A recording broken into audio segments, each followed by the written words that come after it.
Welcome, everyone.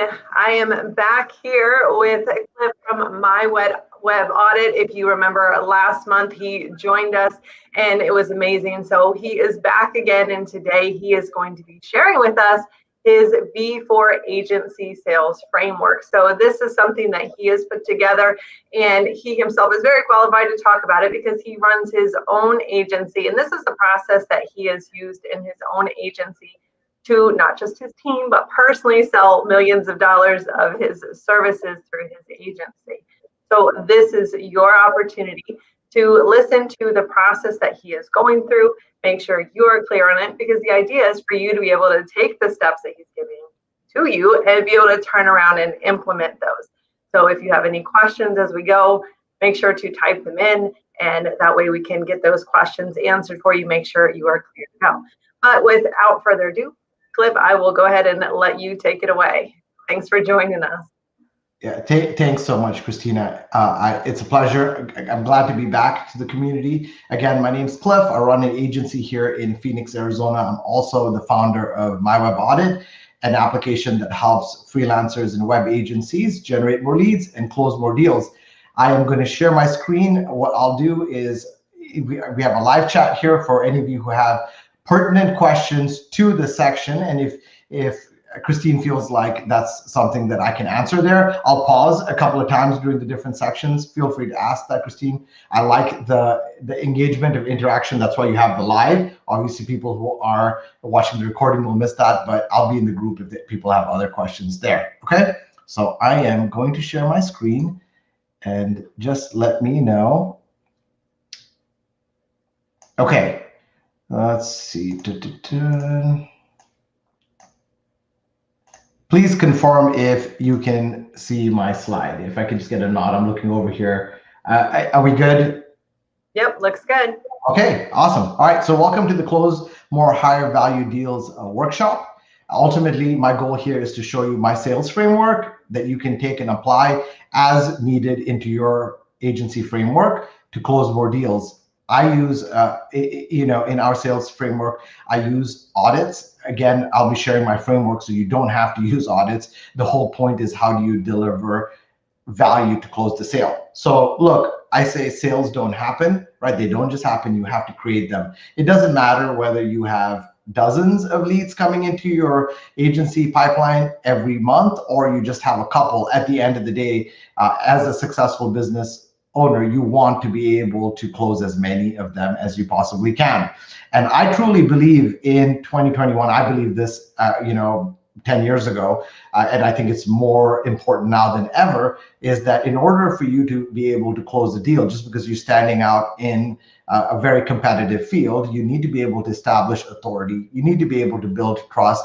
You need to be able to demonstrate expertise, which is simply, I know what I'm talking about. Here's how I can help you, versus just telling them you offer a service, right? And the biggest part of that is the value part. So unless you can do that and deliver enough value, chances are they're going to say something like, well, thank you for your time. Let me go ahead and speak to a few other people, and if I'm ready, I'll follow back up with you. And my goal is, in sharing the V4 framework here today, I want to be able to show you how adding visibility, value, vision, and ultimately validating the objections that your prospects or leads have in your sales calls or sales meetings can help you close that deal. And simply put, when you leverage this, you'll be able to build authority, deliver value, establish your expertise, and ultimately close more deals.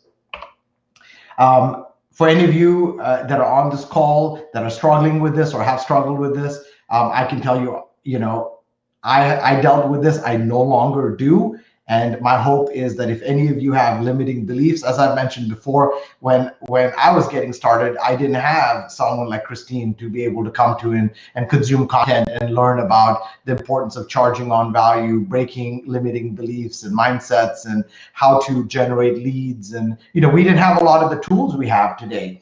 So back then, I would struggle with generating leads. Then I would deal with tire kickers because I'd get leads and not all of them were good. There were people who were lowballing me, people that were proposal so that they could match it up with somebody else, right? People who treated me like a commodity, like, why would you be charging at that point? Why would you be charging me a couple of $1,000s for a website when you could buy a team? right, for $99? Why can't you just do that for $400? Questions like that would come up in my sales process. It was a struggle to differentiate myself from the next person who said they did beautiful web design, or they could code well. And then ultimately, once I was able to sort some of those things, I still struggled with the concept of trying to grow my business by continuing to bring in new leads. And the solution to that was figuring out how to find the right leads, close them, and then increase customer lifetime value. So I wasn't constantly on this feast and famine cycle looking for people, closing the deal. It was all about fulfilling the service and then continuing to build value for them. And I'll be sharing a little bit of that on this call as well. So look, why should you listen? Hopefully you've been on a few of these calls in the past, and you understand that my goal always is to deliver a ton of value. I share this not as a brag. Honestly, I'm not a big fan of like sharing numbers of what you've done, because I believe profitability is where it's at, not really what you've done. But I just want to let you know that I'm not great at sales. I happen to believe that Christine does a really good job of presenting and teaching and speaking. I don't believe I have that gift. So what I've done over time was overcompensate with value. So I started selling websites for $400. Over the years, I've been blessed to have closed millions myself in my agency. We've closed, multi six-figure projects. One of the projects kind of like in our pipeline right now is, $250,000 to $500,000, and it's just a really large project. It doesn't sound as sexy as it really is. It takes a lot of time and effort. So long story short, along the way, I've figured out these keys, and they're consistent. And honestly, when you listen to them, you'll probably say, wait, I have a few of these things already in my sales process. What I've done is over time kind of hone it in and build it into a framework.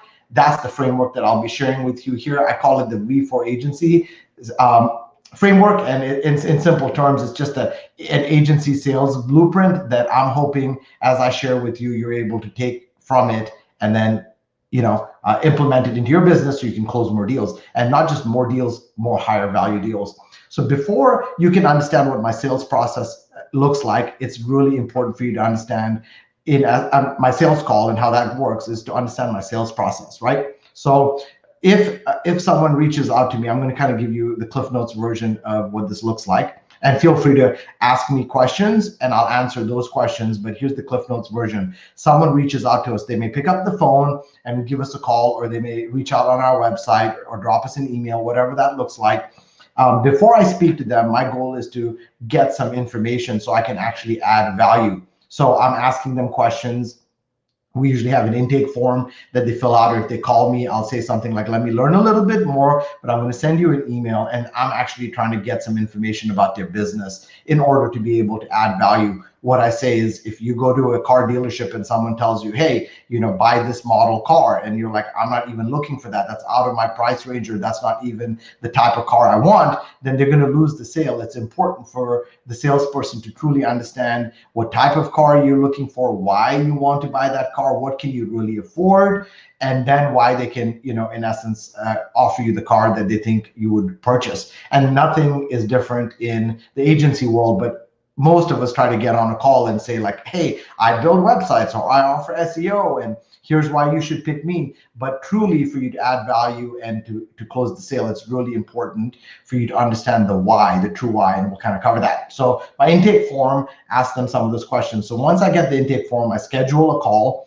I'm looking at the intake form to say, hey, look, what are their big problems? Why does it matter to them? And then I'm saying, well, if they're looking to enhance their website, or they're not getting enough traffic, I'm running some basic audits to gain some insights that I can share as a value add. I'm then doing some research on LinkedIn and Facebook. I'm trying to understand a little bit more about who I'm speaking to. Do they have children? Do they care about motivational quotes? Just little things like that help me better understand who I'm speaking to, so I can find personal points of connection on that call. Obviously, I only have a little bit of time, so my goal is to find as many touch points as I can to find common ground. Jump on the call. I'm usually going to say something like, hey, Christine, thank you so much for joining me on this call. Obviously, there's a reason you're jumping on this call. I want to make it about you. I just want to let you know that for the next minute or two, I want to tell you a few things about our agency. That's where I tell them I've been in business for almost 2 decades. I tell them here's some of the companies we work with, here's some of the results, here's what our process looks like. Very short, and then I say the rest of the time is for you, right? So the intro comes in, thank you for giving me your time, setting an agenda so that they know that they don't have to spend more than 30 minutes, letting them also know that I'm only giving them 30 minutes usually. We then go through the about us if they haven't answered the questions in the intake form very well, or I need to dive a little deeper, and I'll give you some examples of those questions on the next page. I'm asking them that because in order for me to present the value in my sales call, I need to get the right answers, and I'll show you exactly why. I then address any objections that need to be had, and then I present discovery, which is the next step in our sales process, and that's paid. Okay, so any questions that are that I need to answer at this point, or are we good, Christine? We have Scott who's asked, do you target poor websites that need to be redesigned or small businesses without a website? I'll take a go at it. And if you want to chime in, you can too. For me personally, I struggle with those types of websites because if there is a business that does not have a website, typically there is a reason for it. Either they don't have the money to invest in it, or they believe that they get their leads from elsewhere. And then so we have to go through the whole process of convincing them why they absolutely need it, even though they haven't so far. And then the poor websites that need to be redesigned, a lot of them know that their website doesn't look that great. But again, it's usually a financial issue or the belief that their website doesn't work for them. I would rather target the businesses who maybe have a good website. They look like they have been, investing in that. But then behind the scenes, as we were looking at like web audits, for instance, we can see a lot of the things that are going on behind the scenes, or even looking at these businesses' analytics accounts to see what is working and what's not. So even if they have a great looking website, that doesn't mean it's doing the job for their business. And so that's where we can come in and help to optimize that site better, look at CRO and some of the other elements of some of the audits that Cliff does as well. So that for me personally, I want to see some bigger businesses and ones who are showing signs of having a budget and already investing in their marketing. Yeah, perfectly said. By the way, I believe that that's the first thing that people are kind of taught, or it's intuitive, because I did that before. And what you realize is exactly what you said, Christine. They don't care. They don't have the budget. They don't understand the importance. And in the sales framework, so that's more, Scott, I believe it was Scott who asked that question. That was more on the lead gen side, right? Sales is when they've already decided they want to at least talk to you about the service. Okay. And so I'm going to be covering, in essence, in the framework, the struggle that you're facing, the struggle that Christine just mentioned, and why that matters. Okay. So, because that applies even when they decide they want to speak to you, because if they think that you're not solving an expensive problem, they're not going to want to invest in it a larger amount, right? They think you're building a website, which is, pages with content and images. If that's what you're selling them, then they're going to go to the lowest bidder because everyone sells them that. Okay. So I would follow, just to reiterate, I would follow what Christine said, and I would work with companies that are already, growing, companies that are already marketing, like if someone's doing Google AdWords and they have a poor website, that would be someone I would strategically target versus just anybody. Okay. So yeah, let's dive into this, and then obviously feel free to ask questions. I'll stop at each section and say, do you have questions here? So the V4 framework stands for visibility, value, vision, and validation. Visibility is you truly figuring out what the customer's pain point is, your lead's pain point, then being able to figure out how to deliver value. Understand that leads are sick and tired of being pitched. So if your sales process is about why you're so awesome and why they need to pick you, and that you use Elementor or WordPress or Joomla, like, I believe you're losing the sale, right? So I'll talk to you about how you deliver that value. Every person who's speaking to you has a problem or a desired outcome. It's your goal to give them that vision of a better tomorrow. They're on it. Technically, they're on that call because they want it, but it's really important for you to help them envision that. And then at the end of the day, validation, a lot of times you'll jump on a call and people have a struggle investing, what you may want for their services. If you've never had that happen, chances are your prices are just too low, right? So objections happen. It might be objections around trust, around pricing, around timing, whatever it is. My point is it's important to make sure you make your leads feel heard and understood, and that you stop thinking, as the person who can offer them the solution, and they think that you're just a slick salesman. It's really important for them to understand that you're a trusted partner and you have the ability to do that using this framework. Okay, so let's start with visibility. So when someone fills out our intake form or they jump on the call and we're looking to dig a little deeper, by the way, I'm a big believer in value-based selling. So just to let you know, it takes time no matter where you're at in your agency. There might be people ahead of me on this call, people behind me. But at the end of the day, just remember that figure out what profitability works for your agency and then do that.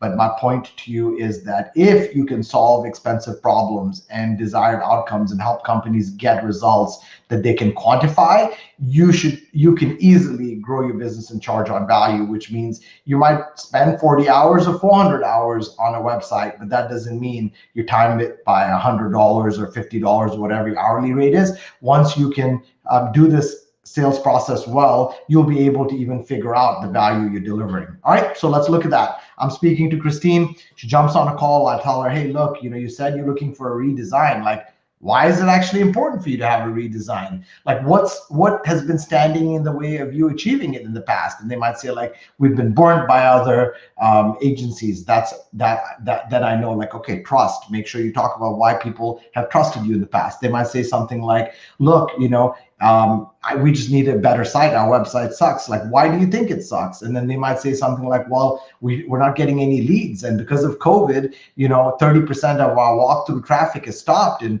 we're looking to increase, our leads by 30%. Well, what would that look like to your business if you could solve that problem? Well, we'd grow. Well, how would you grow? Well, 30%, we generated $1 million last year, so 30% means 300,000. Okay, so let me get this straight, Christine. You're looking to rebuild your website so that it can be a sales and marketing resource to help you add $300,000 to your bottom line this year. Yeah, that's exactly right, Cliff. Okay, great. Now, when they've restated it, they've told you that they're struggling specifically with leads and their business is not doing so well because of COVID or walkthrough traffic has been impacted. They tell you where they're trying to go, which is adding another $300,000. If that person thinks that they're going to spend $3,000 to add 300,000, then there's an opportunity there for you to educate. I'm not going to say things like they're delusional because there are a lot of people like that, but it gives you the opportunity in the sales cycle to speak to them. So now in their mind, they've verbalized hypothetically where they are, where they want to be, and you've even been able to possibly set a quantifiable value to the services you're offering.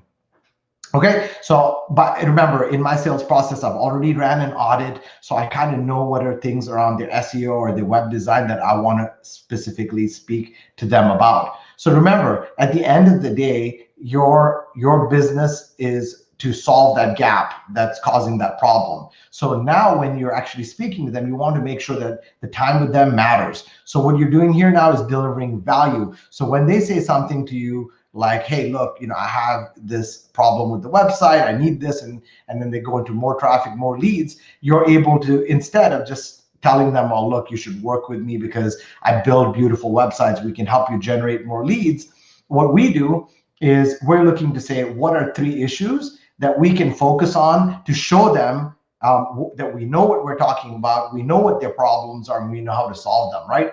So I take their needs and wants, like, look, we want SEO. Like, why do you really want SEO? We want a nice site. What could a nice site actually do for you? Then they talk about the issues, like, look, Cliff, we need more traffic, right? We need more leads, is what Christine says, hypothetically. So then I say, okay, okay, cool. Let me now show you, and I'll tell them, look, my job here is not to sit down and criticize your site. You obviously know that there's challenges, but I want to tell you that when you work with us, these are the things that are prohibiting you from getting better results. I want to let you know your local presence, your GMB is not even optimized properly with the right categories and the keywords. They're like, well, what is GMB? Then I spend a few minutes talking to them about that. I'll say like your on-page SEO. Did you know your brand does not is not even on your homepage, and neither are the key services? And they're like, oh, how does that help? Then I tell them, well, look, when someone looks for this, and I might search and say remodeling Phoenix, and then you will see that almost every company on page one has the word remodeling in Phoenix in their title tag. That's what you need to do. I educate them why. I say, well, look, someone then actually comes to your website, but they can't find your phone number. You have to go on a treasure hunt. That's not good. You're creating friction between someone interested in your services and actually inquiring about them. Did you know, that you're sending traffic to your site, or traffic's coming to your site, and you have a poor mobile experience? So I'm not going through like dozens of points. What I'm doing is just showing them some opportunities of how we can help them, and that if we worked on their services, we would have been addressing things like this from the get-go so that they could gain a competitive advantage, right? So when I have this list of things that I'm able to present to them, my goal is to say to them, look, you're here, you want to get to there, and that gap in between, I'm now showing you what's that gap and how to do it. But look, it's more than just a gap. Like, you want a competitive edge, you want to get more leads, Christine, I'm here to help provide you a better future, a vision of a better future. And what does that look like to you? 300,000? What does it look like if we get to 300,000, maybe scale from there? And she's going to be like, oh yeah, I'm interested in learning more. So then I would say something to the effect of, well, what is your investment? So my intake form already talks about budgets and investments. So just I have a range, like a strategic way to ask someone, what they're looking to invest in their services is to say, hey, over the last 2 years, what have you invested in your SEO? What have you invested in your website? Like, if they say nothing's non-existent, it's really important for you to kind of bring budgeting or investment numbers up to the forefront, right?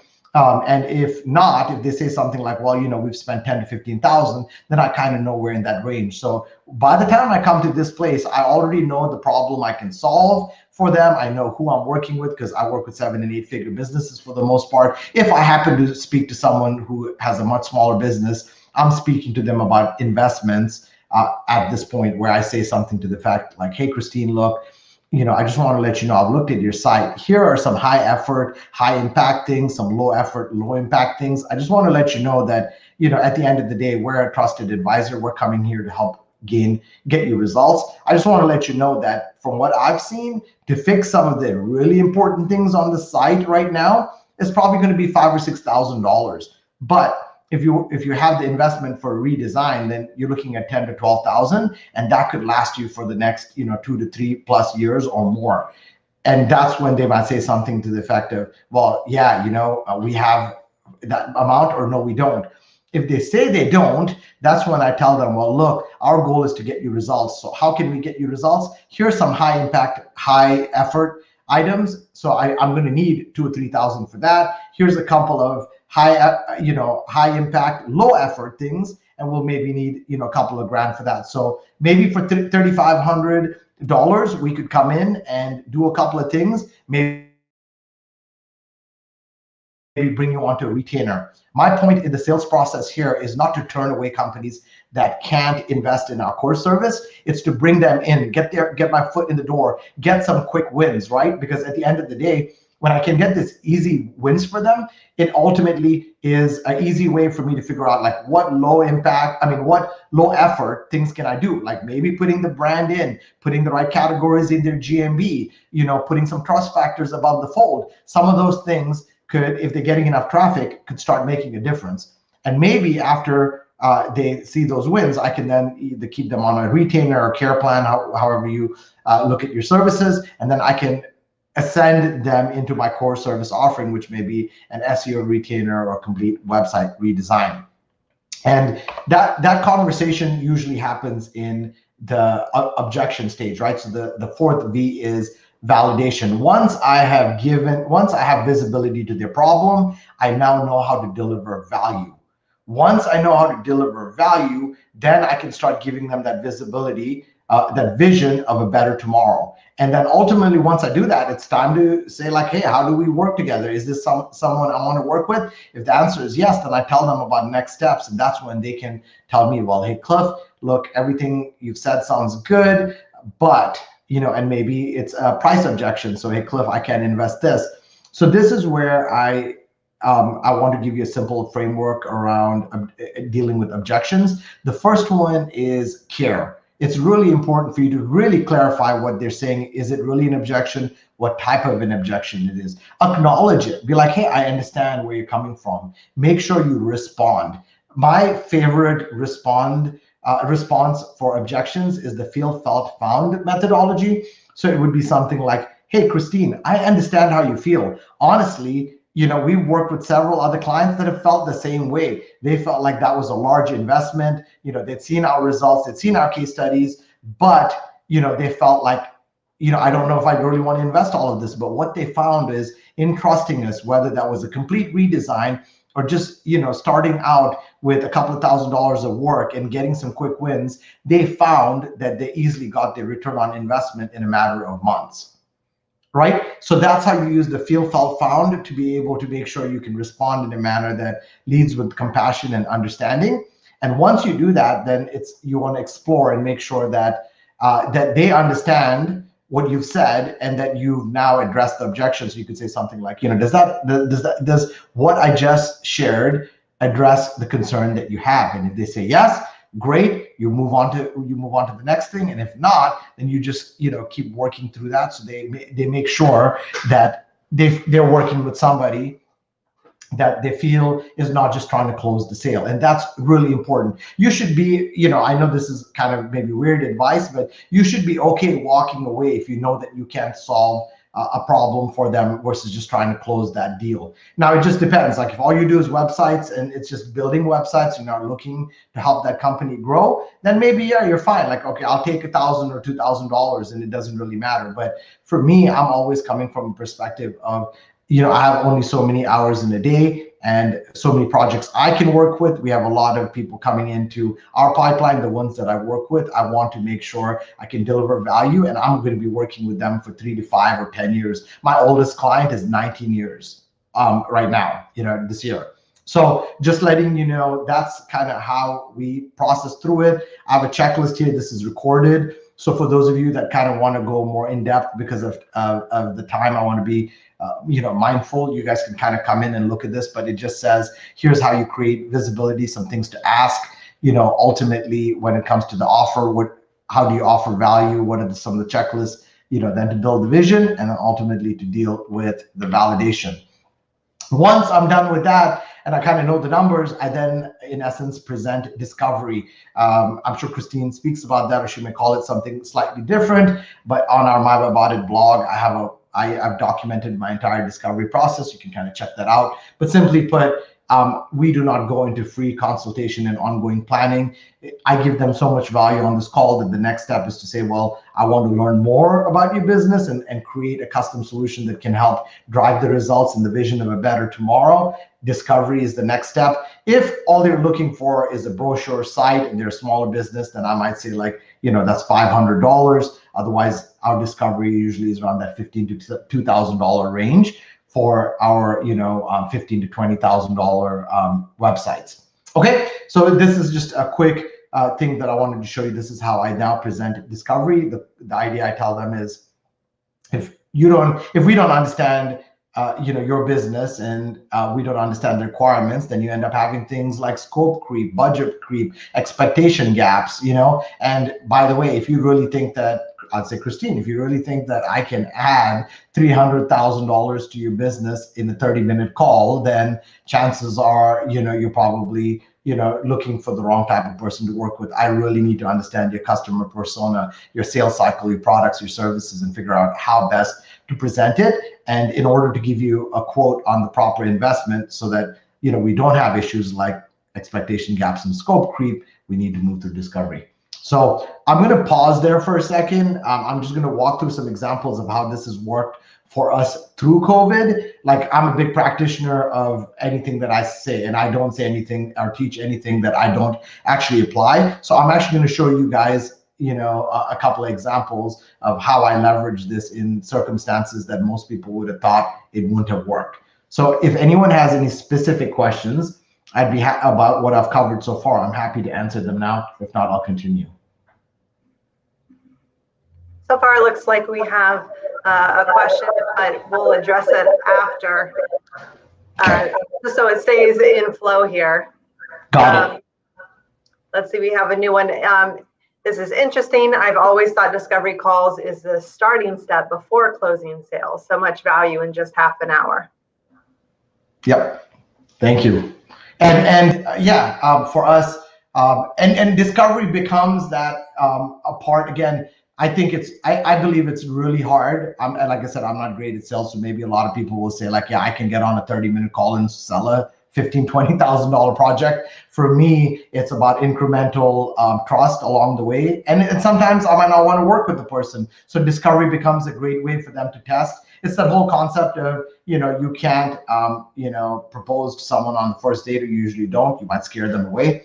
And so it's all about, incremental trust building over time, as well as value building over time. Because at the end of discovery, I want them to be like, man, like I know more about my business going through this with Cliff than I did before I even started.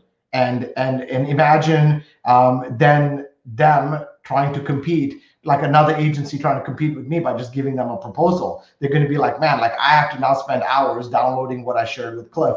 I can tell you that since 2015, there's only one project that I took to discovery that I did not close, and that company ended up hiring someone internally a year and a half later. Every single other project I've closed. And just to give you guys context to numbers, I only speak to 20 to 25% of people who come into my pipeline. All right, so most of the other people, because of my qualification process, I eliminate them, and it's because I lack time. So it's not like I don't want to speak to everybody. I know I can't give the same value to everybody. And from those people like that I speak, I'm usually closing more than 50% of them into discovery. And from discovery, I don't not close a deal, period. That once they go through discovery, then that becomes a customer. And for the most part, more than 50, I'd say like 80% of my calls lead either to a discovery or to a retainer. If they decide like, hey, I want a retainer, they can bypass discovery because we're not doing a whole bunch of strategy through the retainer part. We'll use time for analysis and research and calls. That's different. The discovery only comes into place for like, hey, all right, cool, Cliff, we want your core service offering, which is strategy, digital marketing, web design, SEO, all of that. That's where discovery comes into place. Okay, so look, just a quick tidbit. We've talked about this before. Like if you're using audits and you want to close more higher value deals, easy ways to generate revenue around them, productized offering, foot in the door offerings, right? To just say like, look, I'll do a GMB audit for you for $4.99. So like on my sales call, if they're like, well, we don't really need all of these things, I'm like, okay, look, if you don't want the retainer, you do not want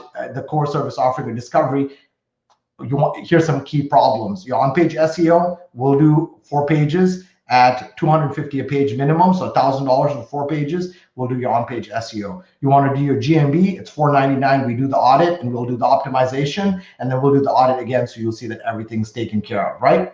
For those of you that already have customers, audits are a great way to upsell, cross-sell services. I'm a big, as I mentioned to you at the start, one of my biggest challenges in my agency is I felt like I had to keep generating leads and keep getting new customers. But over the last 3 years, I've tripled my business only by refocusing on increasing customer lifetime value of existing customers. Again, depends on who you work with.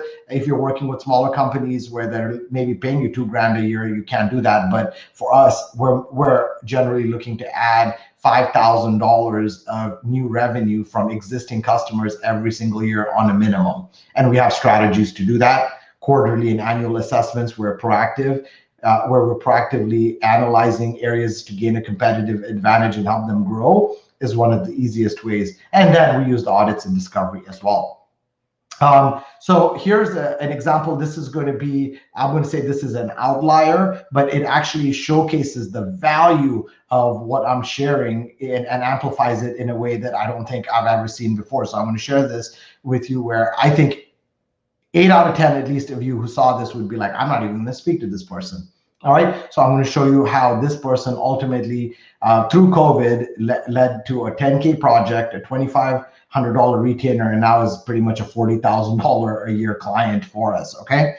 Again, like I said, this is an exception. It is not the rule, but the concept of the framework is exemplified perfectly well here. Someone reached out to us last year. You can see here it's May 12th. And they were like, hey, look, do you do, like literally the guy, you know, he's very short, he's not tech savvy. He's like, do you do, you know, in essence, do you do voice search? He didn't even understand what he was asking, right? And he used to be someone we worked with in 2017 for some minor work, and then we stopped working with them. So I reached out to him saying, hey, look, it's going through COVID. I hope your loved ones are well. Things are going good. At the end of the day, we don't do ad hoc work anymore. Like you have to be on a care plan for us to support you. But because of all the things that are going on, I'm happy to add value and show you a few things. Are you interested, right? So the guy responds back and says, so here's all the highlighted stuff. So remember, no isn't always a no, whether it's a lead or a sale, like there's usually a reason behind it. So the guy says things like, we're a small business. I knew he was a 7-figure business. He worked with Amazon and other companies like that. But to him, he was like, I'm a small business. I can't spend money. I've done SEO. It's never paid results. I've been promised stuff. I've not got anything. I've been burned. Literally says something like, look, I've been burned by bad SEO companies, and building a new website is something I hope I never have to do again, right? So like, you don't even want to touch this. It's like a grenade. So like I reached back out and I was like, look, like I get where you're coming from. Again, that feel felt found, right? So I'm just telling him like, look, we've helped other numerous companies get the results that you're looking for. You know, I get it. Like there have been others that have been scammed just like you. And ultimately, I just want to let you know that I'm giving you something of value. I would usually charge for this. So instead, remember, I knew what he needed, but if I gave him the report, he'd be like, what the hell is this report? Like it just lists a lot of things that I'm doing wrong, right? So instead, I gave him the report, but then I did a video, and the video helped him understand why it mattered, right? And I also told him, look, you know, you don't want to spend money, but I'm still telling you, here's my process. I'm leading with value, but really you're going to have to pay to get better results, right? And I asked him things like, look, I'm happy to talk about return on investment if that's really what you care about. Give me answers to these questions. You know, so ultimately he said, okay, yeah, you know what, let's go ahead and do it. He approved $3,000 worth of work. Well, I told him, look, you know, let me actually do a complete analysis of your website, doing a website audit, which to me took 5 minutes.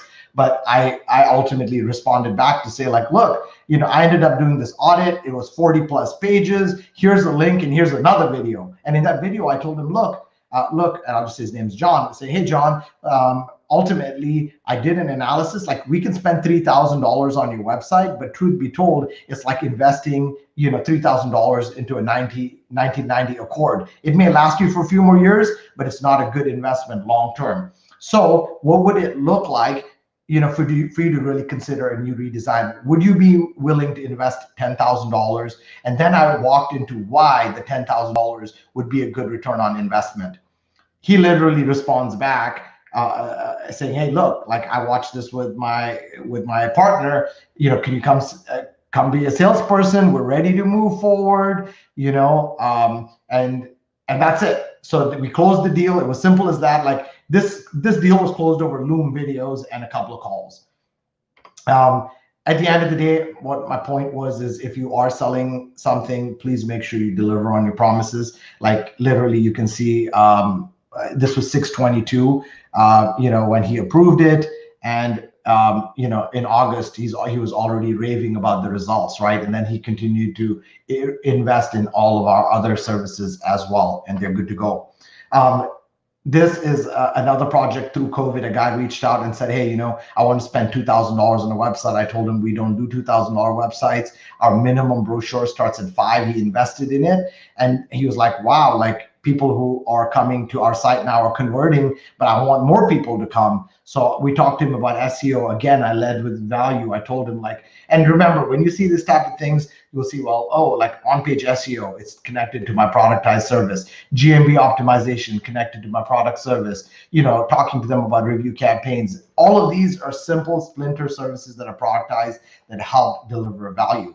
So I shared that with him. He responds back like, I don't have that kind of money. Like, can you do things for cheaper? I said no, because I know what we're worth, and I know that if we cut corners, we wouldn't get him the results to help him be a long-term customer. So I just told him why and how it worked. The dude literally responded back saying, yeah, in 3 minutes, right? Just go ahead and move forward, invoice me. This part I'm sharing with you to just say, like, sometimes, we overcomplicate stuff with crazy agreements and contracts and proposals. And so this literally was my line item because it was a productized service. Boom. Like, this is what we're offering you. This is what it is. And this is what your deliverables will be. And that's it. Got it paid, done, fulfilled. Literally right after doing that, I'm like, hey, look, we did that for you. Here's some of the results you're seeing. Would you like to actually move into an SEO plan? Which he was like, yeah, because he started seeing results with his GMB. He started seeing results with his SEO. And that's it. That's done. I'll kind of pause on this here, this screen. Actually, I'll skip this one. This is more about lead generation using audits and all that type of stuff. I have a lot of different information. But what I wanted to say was, like, if you're looking to find ways, because we had Scott talking about leads. I'll spend 30 seconds here. I want to let you know, most people think, let me do cold outreach, let me cold email, cold calls. Like, if you know who your customer is and you have an offer that can solve their problem, you have some trust factors like a couple of case studies, and you know how to get in front of your audience, then my recommendation for you is to make sure that on your website you put some sort of lead magnet. We have the audits. Jump into Facebook groups and LinkedIn groups where your audience is, right? Find out how to do guest blogs or workshops with your audience, kind of like what I'm doing with Christine. This is a value add, but it also helps me get visibility for my product, right? And so you get to do the same thing, and it's really not that hard, especially when you lead with value and you're speaking to your right audience. And I'm going to just share this with you. Take a screenshot of this, or you'll see, I guess, in the video. But here's an example of how. Don't jump into a Facebook group and then throw this in there, because I would call that spam. You're not leading with value. But if you find, a local community group, your Chamber of Commerce or a BNI group, and you jump in there and you start adding value to share, like, what are common problems with SEO or websites that you see businesses have, engage with them for a couple of weeks. And then after that, drop something like this in there that says, like, hey, look, I'd like to give back to this group by offering a free website review of anyone's homepage. Drop the link below. I'll do a Loom and share it. If you don't feel comfortable with me doing the teardown in this group for everybody to see, because maybe you may feel embarrassed, then drop me a comment and I'll send it to you, right? DM me, whatever that looks like. And the concept is, I'll give you 6 actionable tips or 5 actionable tips to help you, implement, that can help you get better results. The hope being you give that value and they say, well, my current web person doesn't do this, or I've been managing the website and I realize it's time for me to hire somebody else. So this is an easy way to do that. You may think, well, does that really work? Like my buddy Pete from Australia, he shared, how this worked for him. Brandy actually ended up working with a CPA and a graphic designer and a couple of other people that have, in essence, complementary businesses but don't compete. And they built together a package where she offered the audits, another person offered, a brand audit, another person, offered, in essence, a CPA consultation call. And she was able to grow her list 53%. So be creative in how you look at it. And once you actually know who your audience is and how you can help them, and it's easy to find out who else is helping them and how to build relationships there. And that one-to-many strategy can totally transform how you run your business. I'm just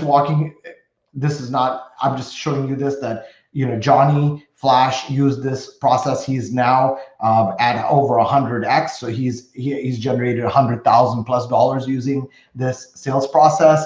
This guy has closed multi-6 figures and multiple $20,000 deals. Again, all they're doing is taking this process, amplifying it, in and optimizing it for their sales process, and that's it.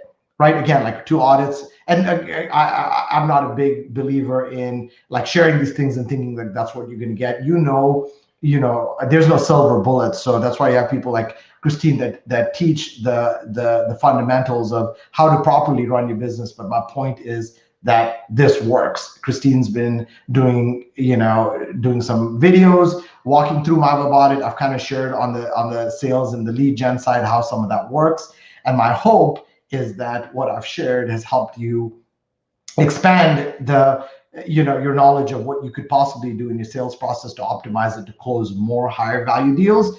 Anyone interested in my web audit, we have an exclusive offer for Christine and your group.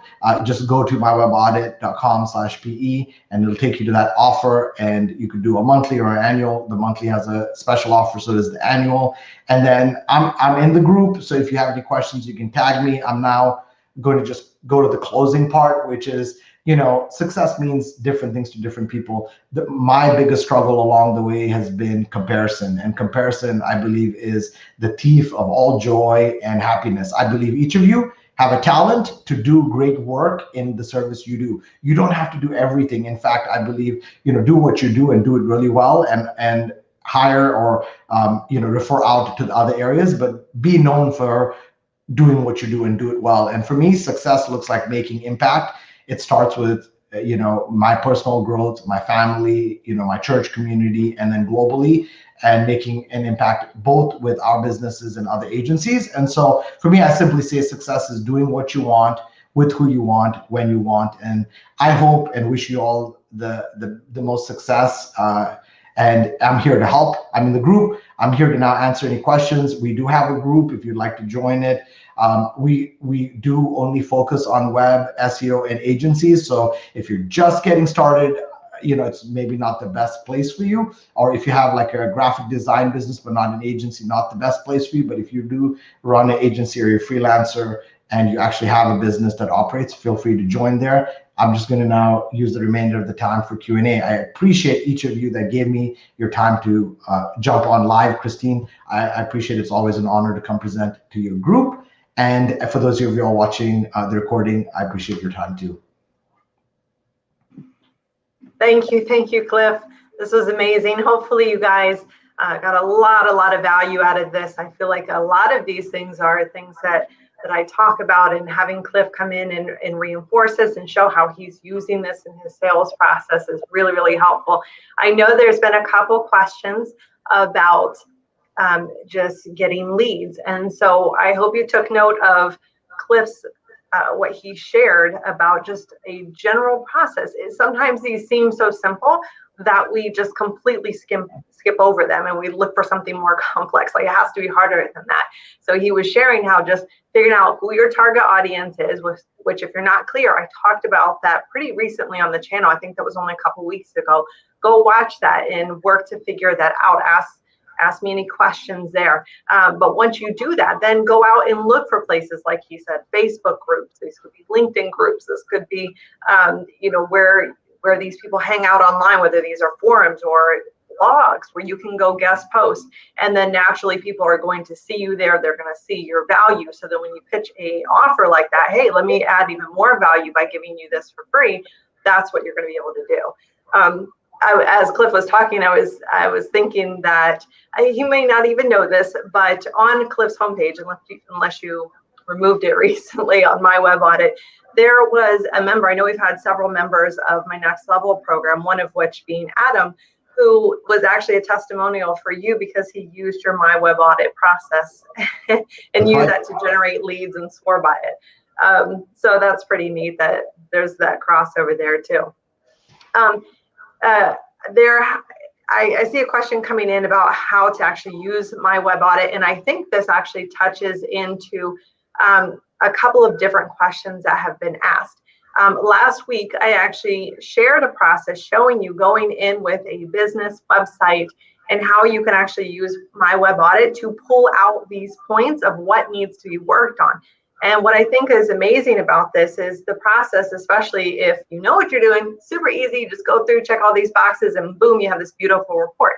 if you are not as familiar, I think this is an amazing tool to be able to learn. This is what I call a revenue generating tool, because it's going to help you generate revenue in your business. So those are the types of tools I never hesitate on. But when you go through, it's going to tell you some of these key areas you need to focus on. For instance, conversion optimization. And then it's going to say all these bullet points. Does this site have this? Does it have this? Does it have this? And you're looking at the site right next to this checklist and saying yes or no. So it's guiding you through. If you don't know what to look for, it's telling you exactly what to look for. So definitely something worth checking out there. But we do, Cliff, have a few questions. Do you have a few minutes? Oh, I blocked out 30 minutes more, so I'm here to answer everybody's questions as long as you have the time. All right. So. Yep, absolutely. So if you guys didn't catch that on the channel last week here on YouTube, then definitely jump back over there and check that out. We have a question that says, do you have experience or tips on working with bigger companies where it's hard to find the decision maker and longer sales cycles are expected? Yeah. Okay. So this would be a lead generation question, right? This is about how do you find companies where you're looking to work with decision makers to tell them that they need your services. So that type of, if you're looking at that, you should look at a long game. So my question to you would be, one, do you have an audience? If you say no, meaning I'm just looking for anyone who's a large company and to work with them, that's going to be really hard. But let's just say you work with manufacturing companies, right? I apologize, I didn't catch the person's name up there. Who was it? Marjan. Marjan. So Marjan, let's say you worked with manufacturing, right? So I'm not sure how familiar you are with the customer buying journey. So maybe if I knew it was manufacturing, I would look to see how do I get in those groups? How do I maybe get a guest blog post on a manufacturing site? How do I get on a podcast that focuses on manufacturing? And I build awareness to my business and take it from there. If you're trying to use LinkedIn, there's an opportunity there to be able to target key decision makers of a large company, but you better be able to deliver tremendous value and not be like, well, I build websites for companies just like you, right? So if you could say something like, here's 3 companies that have worked with us that are just like you, and we've helped grow their business, multi-7 figures or multi-6 figures using this strategy, then you might get someone reaching back and speaking to you. There is, unless you have, the simplest answer is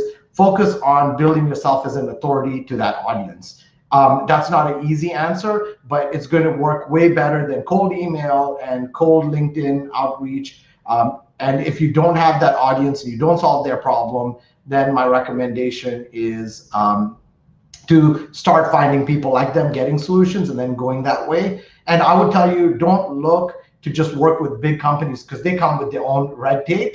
And so I would actually ask you, why do you want to work with larger companies first? Because I've worked with Fortune 500, I've worked with mid-level, and I've worked with, for me, my sweet spot is 1 to 5 million is where I like to be. The smaller companies kind of struggle a little bit. The larger companies, they don't care. Like their business is doing so well, they're like, oh, $20,000 for website, great. But then after that, they don't care about anything else past that. They're not looking to optimize. They're not looking to grow their GMB or any of that type of stuff. So I apologize. I don't know if I gave you an exact answer. Build authority and then figure out how to get in front of them, whether that's blog posts, Facebook groups, and just build awareness. So they move from awareness to, hey, I know what this guy does, to I want to speak to him, to, I might possibly work with them.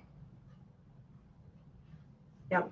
So if you're skipping over the step of figuring out what your criteria is for the types of businesses you're targeting, start there. Everything gets so much easier after that.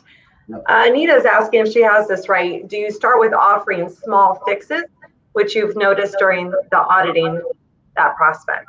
Yeah, great question, Anita. I actually let the prospect make that decision. I start by leading, because it's my job, because I know, right? If they have like a broken down car, there's no point getting an oil change in a car that's barely running already and that's broken down multiple times. Probably not the best thing with oil change, but maybe it's engine swap or something, right? And so simply put, I'm asking them the right questions at the start, Anita, to see, what is really going to help get them results. The only reason the small fixes come into play is it's a downsell, right? So you hear oftentimes about the upsell. I'm looking to sell my core service offering, but if I know that they don't have the budget, that's when I pivot over to how do I get you quick wins so that we can build that relationship. Because oftentimes, understand, most companies are willing to invest if they can get results. Most of them have been burnt because someone says something like, I'll do this for you, or we craft beautiful websites that convert. I love that phrase. But at the end of the day, the business buys into that, and then they don't do SEO, they don't do content marketing, and they don't drive any website traffic, and then they feel like they got burned. Or maybe the web designer did burn them. So simply put, I am looking to see how I can get the best results. If possible, I'm looking to sell them my core service offering. If they can't afford it, the conversation then moves into foot in the door offerings, which are smaller fixes. We have another question from Almar, who says, for what kind of services is the framework that you share most suitable? Since he's asking because he is a solo entrepreneur who can deliver all of the services. Yeah, great question. I think it applies to any service you offer. I think if you offer graphic design, let's just say we didn't talk about web design. Who is your customer? What can your visuals do to help build trust? So I think you ask the same questions no matter what service you offer, Almar. Maybe you got caught up in the whole I deliver a return on investment. Here's the thing. If I'm working with a company that is looking to build a web application, for them, security and peace of mind and performance matters more because they're not looking to generate leads. So you have to figure out what your audience values, right? So maybe to you, it's a peace of mind that their website isn't going to get hacked, but that you give them a professional web design and presence. And that's all they care about. You can still sell that. You don't have to sell generating more leads. But my point is, by asking them what they want and need, then you're able to sell your services. Because if 5 of us were on a call at different times with the same prospect, and all of us said some variation of we do web design, or we use Beaver Builder, or we craft hand-coded, non-teamed websites, but all of us build websites, and one of us charges $500, he's going to say, well, if they all build websites, I'll just go with the $500 one, and that's what you don't want. And just to add to that, if you go over to My Web Audit, there is not just a web audit template. So it's not just a generic one audit that goes for all businesses. So you can tailor this to the type of service that you want to be able to deliver. So if there's a particular service you're really good at, or you want to be able to provide, then take a look at the different types of audits.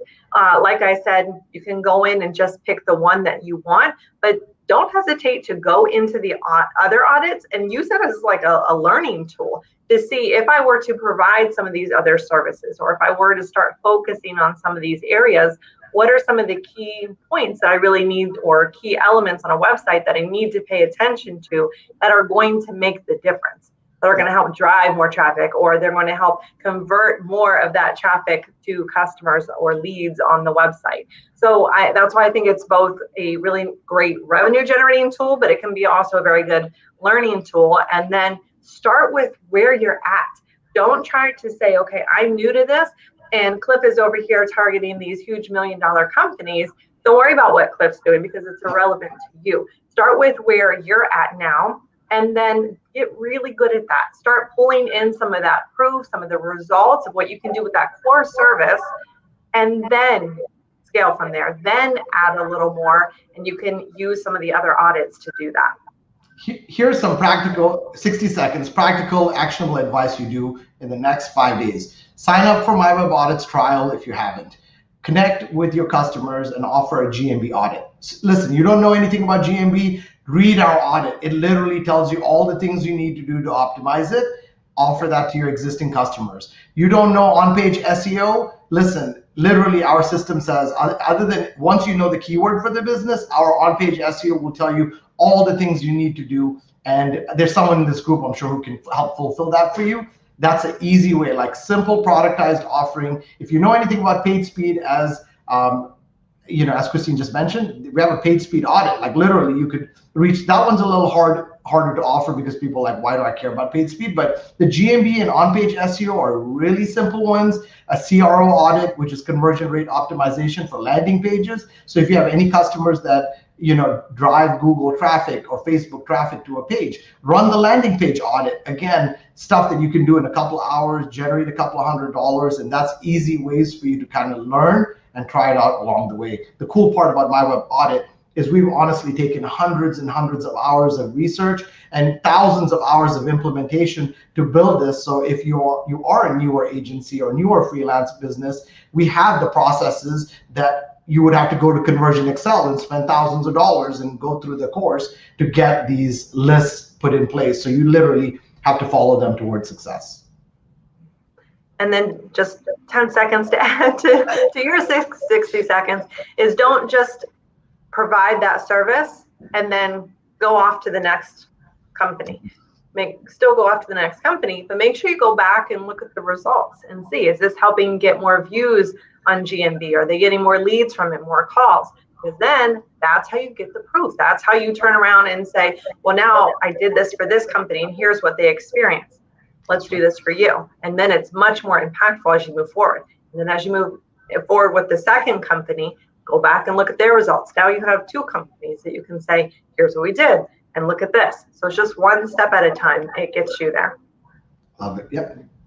Joanna is saying, I use my web audit and it's amazing. Once you're a customer, you have access to lots of training on his site. Absolutely, very true. Love Joanna. Been a big fan. She is great. Another statement here. Thank you. I feel like I have this misconception that smaller businesses don't have the budget. It's true about perceived value. I think there definitely are small businesses who are very, very small and don't have the budget. But yes, small doesn't have to mean that their annual revenue is small. If you take what Cliff was saying, and he's targeting these businesses, I believe he said 1 to 5 million. So he's looking at what is this company, like how much annual revenue are they actually bringing in? So you can have these small businesses who might be bringing in $50,000. They don't have the money, literally, no matter how much or how well of a job you do presenting the value, it's just not there.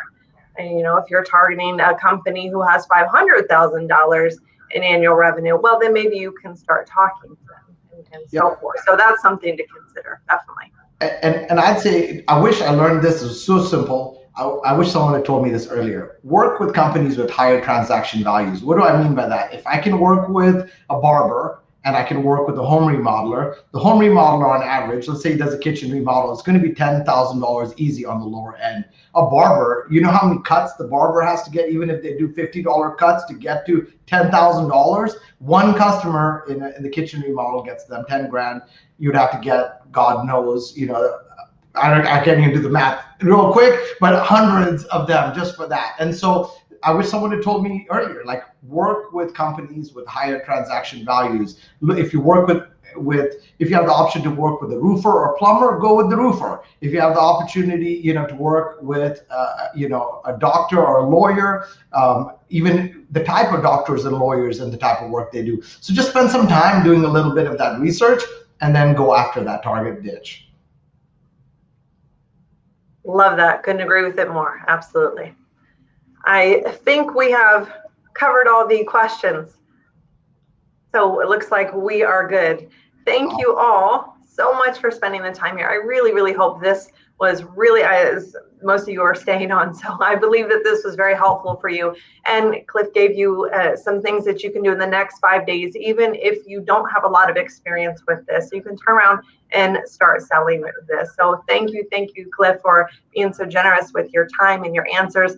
I think between the two of us, we could probably keep going for another hour. Just we get excited and it's fun to talk about this. Right.